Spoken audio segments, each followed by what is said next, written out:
Oh, it's you again. Welcome back to part 2 of our journey into cinematic shittiness with Justice League, The Anatomy of a Disaster. When we last saw our intrepid heroes, they were trying to stop Steppenwolf from getting his hands on the 3 mother boxes needed to destroy the world. He's already managed to recover 2 of them, leaving only 1 left. Fresh out of a battle beneath Gotham Harbour, the gang goes back to Bruce's place to regroup and plan their next move, and Cyborg brings the 3rd mother box from Star Labs in Metropolis. Wow, that was lucky. This gives Bruce the idea to use the power of the mother box to bring Superman back to life. Wow, there really is no limit to what these things can do, is there? They're like the ultimate get out of jail free card for lazy screenwriters that have totally painted themselves into a corner. Wonder Woman, Aquaman and The Flash think this is a bad idea because there's no telling what kind of state he'll be in when he comes back to life. But Bruce is like, nah, it'll be fine. I'd like to point out that this is the same man who once said,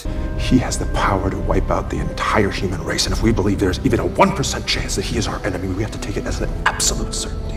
Nah, I guess he forgot about that. Remember in my previous video when Wonder Woman totally held her own against Steppenwolf in a balanced engagement? And if the rest of the Justice League were there to help her, it would probably be enough to take him out without even needing Superman. Ever thought that the Justice League would have to know that Steppenwolf would go after the 3rd box so they could totally set an ambush for him? But the script needs the rest of the plot to happen, so off we go. So they dig up Superman's corpse and take it to the crashed Kryptonian ship that's been sitting in the middle of Metropolis since Man of Steel. Wow, you're really getting the mileage out of that thing, aren't you? But oh no, there's not enough power left in the system to make it work. Wait, I thought the mother box itself contained almost unlimited power. Nah, whatever. I give up with this fucking script. So they figure out that if the Flash runs fast enough at just the right moment, it'll be enough to jumpstart the system. How do they know this? No fucking idea, mate. Also, I guess this whole thing is engineered to generate some kind of tension, like if he doesn't get it just right, the whole thing's a bust. And that might actually have worked if there was something else going on at the time to create some sense of urgency, like if Steppenwolf was assaulting the place with his parademons and the rest of the League were fighting a desperate battle to hold them off, just long enough for the Flash to resurrect Superman. Wouldn't that have been an interesting climax to the movie, containing actual stakes that we could identify with instead of this? Anyway, guess what? It works, and Superman comes back to life. So they go to meet up with him, and I couldn't help but notice how fucking ridiculous these costumes look in broad daylight. It's like the morning after a drunken fancy dress party, and they're trying to make it home before anyone wakes up and sees them. I'm starting to suspect there's a pretty valid reason why Zack Snyder movies are so dark and gritty. But then for some reason, Cyborg's armor spazzes out and tries to shoot Superman, because I guess the script needs something to trigger a confrontation. So the gang steps in and tries to subdue him, and once again I'd like to point out that Wonder Woman is almost a match for him in terms of physical strength and resilience, which kind of puts that No Man's Land scene from her own movie into perspective. If you can survive a headbutt from motherfucking Superman, somehow I don't think a World War II machine gun is going to trouble you. But then Bruce rocks up and we're treated to a scene that fueled 1,000 meme templates.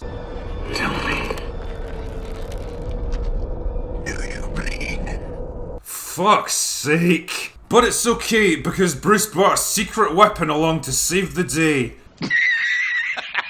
Why exactly do you think he's going to remember Lois Lane when he's forgotten all other aspects of his former life? What's to stop him just blasting her apart with his laser vision? Ah well, I guess they had to think of something for Amy Adams to do in this film. So Superman picks her up and off they go to chew up some screen time together. Now, you might be wondering what happened to the mother box while all this was going on. I mean, I guess one of the group recovered it and placed it somewhere for safekeeping, because it's not like they just leave it lying around unguarded for Steppenwolf to teleport in and steal.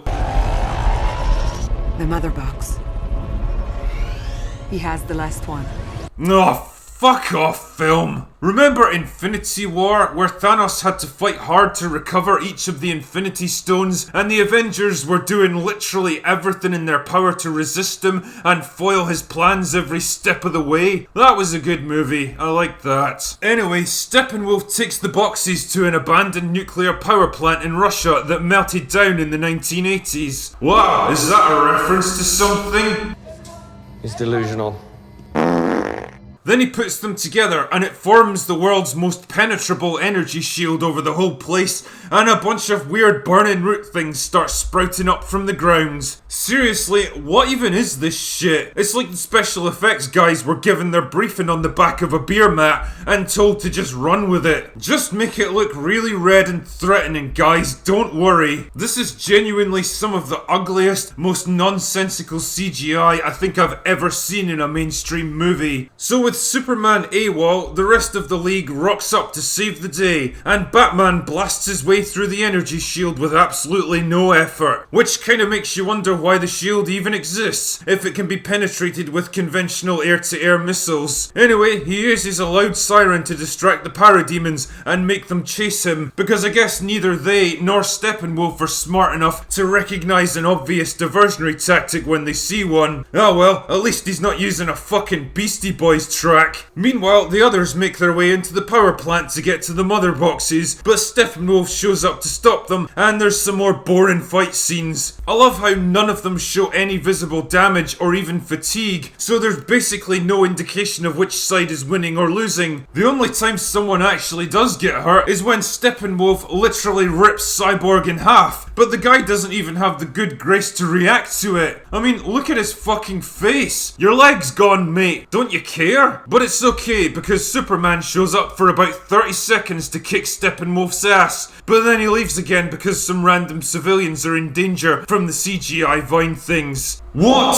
the fuck? Mate, you realize these boxes are about to destroy all life on Earth, right? Including the civilians you're trying to protect? Bigger picture and all that. You'd almost think the script just needed to give him something to do for a few minutes, because otherwise he'd totally end the fight right there. Also, remember when I mentioned that the Flash's one and only ability is that he can run really fast? Then we find out that both Wonder Woman and Superman can do exactly the same thing, which begs the question, why does this character even exist? Also, wouldn't this kind of sudden, violent acceleration hurl the little girl clean out of that truck like a rag doll, and probably liquefy her parents in the front seats? And I'm no structural engineer, but I'm pretty sure this is not how buildings work. Anyway, Superman and Cyborg separate the boxes, which causes them to blow up for some reason. Then they break Steppenwolf's axe, and that makes him get scared. So the parademons attack him, and then he teleports out of there. And all the crappy CGI vines turn into flowers. Why? Don't know. I've given up even trying to understand this nonsense. So the movie ends with everyone living happily ever after, and for some reason, nobody seems to think it's even remotely suspicious when both Superman and Clark Kent return from the dead at the same time. And that's it. That's the plot for Justice League. What's a pile of moldy dog shit? You know, trying to summarize the problems with this movie within a reasonable time frame is like trying to demolish an all-you-can-eat buffet with a pair of chopsticks. The overarching plot is the most bland, generic, contrived nonsense imaginable, with more holes than your average golf course. Basically, you can boil it down to, the bad guy wants 3 MacGuffins so he can destroy the world, and the heroes have to band together to stop him. That's it. That's literally all there is to this movie. There's no crazy twists, no shocking revelations,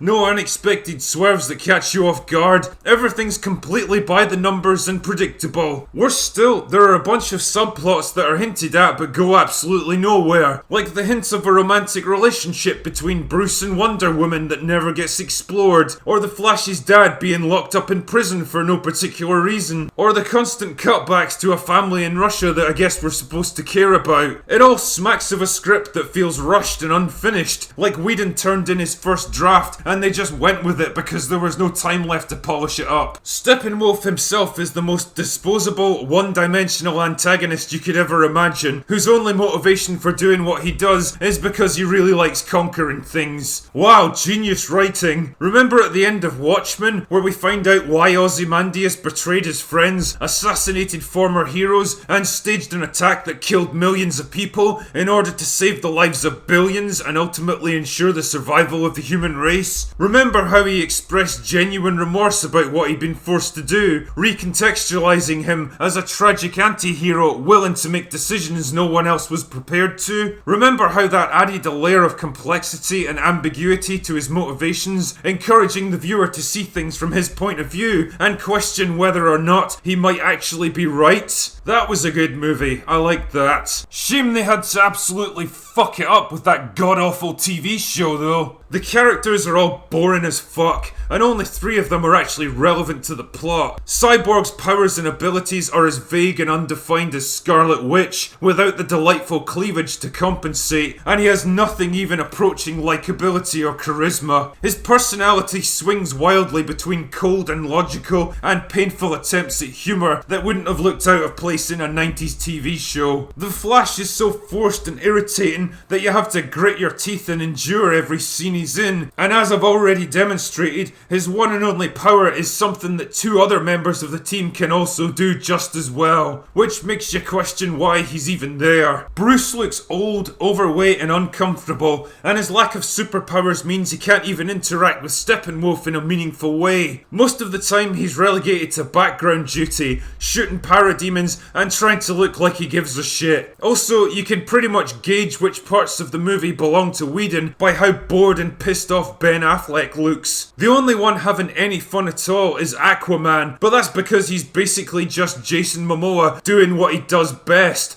playing Jason Momoa. I'll give Whedon a tiny bit of credit though. Awful CGI mouth aside, his version of Superman actually feels a bit more like Superman than the sad, brooding, conflicted lump of charisma entropy that we've had to endure up to now. Unfortunately, the movie suffers from the age-old problem of Superman being so fucking overpowered that literally nothing can stand against him, and the only solution it can come up with is to leave him dead for 90% of the movie. Good luck with your next one in that case, although somehow I don't think that'll be a problem. Lump all of these problems in with the terrible, unfinished special effects that look like they got as far as the conceptual stage before they were thrown into the final cut, and a colour scheme that was enough to give me a hangover before I even got drunk, and the end result is a botched abortion of a movie that never should have been allowed to see the light of day. Or should I say, 2 movies that never should have seen the light of day. Justice League is basically conclusive proof, as if it were needed, that trying to mesh the creative visions of 2 wildly different directors is something you only attempt if you really enjoy losing money. It's proof that trying to course correct your dark, serious superhero movie into a watery, chaotic parody of the Avengers midway through its production cycle is the cinematic equivalent of jumping headfirst into an empty swimming pool. There's been a lot of noise over the years from people demanding the original Snyder vision for Justice League, and I have to admit, I'd like to see it for morbid curiosity if nothing else. While I'm under no illusions that it would be any less shit than what we got, well, at least it would be consistent shit. Ultimately then, Justice League is the sadly inevitable result of creative mismanagement, studio interference, financial greed and corporate jealousy by a studio desperate to recapture lost ground from its better planned, better prepared, better implemented, and better established rival. And it's a shame if I'm honest, because I really wanted the DC universe to succeed. I wanted a credible alternative to the safe, reliable, predictable assembly line of Marvel movies that gets churned out into cinemas every few months. Sadly, this movie proves that DC in its current incarnation simply can't deliver on that promise. I think they know this too, which is why they've been working to quietly reboot the whole thing and hope that we'll forget about the embarrassing failure of movies like Justice League. Luckily, I've got just the thing for that kind of problem. Anyway, that's all I've got for today. Go away now.